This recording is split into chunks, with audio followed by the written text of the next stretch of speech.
Journée mondiale de la femme, cher Tidjane Diaw, on va à la découverte de Ndeye Arame Boye Faye.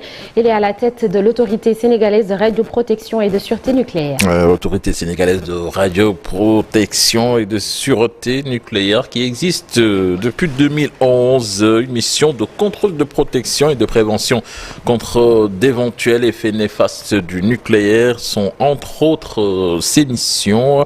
La directrice est aussi professeur au département de physique de l'université Cheikh Anta Diop de Dakar. Aminata Mbaresso et Lamine Diagne sont allés à la rencontre du professeur Boye Faye.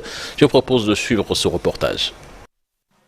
Derrière ce bureau, Ndeye Arame Boye Faye.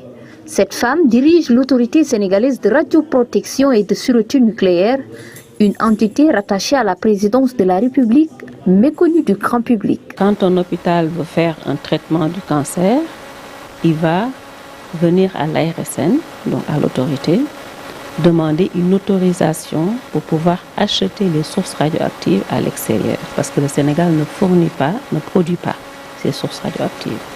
On doit les acheter à l'étranger. Alors pourquoi est-ce qu'on demande l'autorisation? C'est parce que ce sont des sources qui sont protégées au plan international par des conventions, par des traités.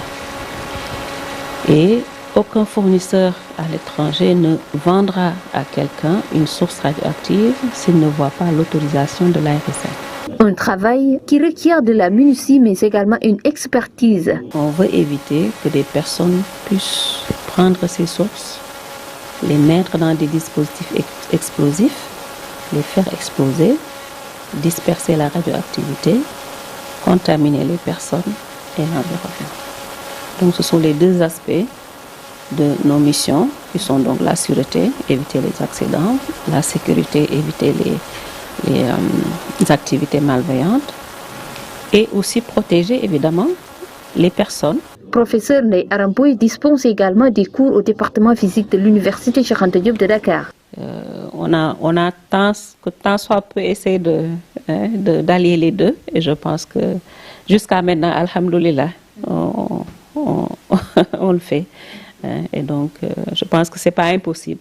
À l'occasion de la célébration de la journée de la femme, professeur plaide pour une spécialisation des filles, surtout dans les séries scientifiques.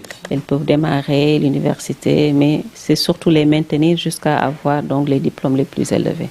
Parce qu'entre-temps, donc, il y a des freins d'ordre social, comme le mariage parfois, fait que donc elles arrêtent parfois. Et on devrait peut-être réfléchir à comment faire pour mieux faciliter, pour que même si, par exemple, une femme arrête un moment ses études pour avoir un enfant, qu'elle puisse revenir. Le cursus et les responsabilités de cette femme, un exemple à suivre pour les nombreuses filles scientifiques encore dans les écoles ou dans les universités sénégalaises.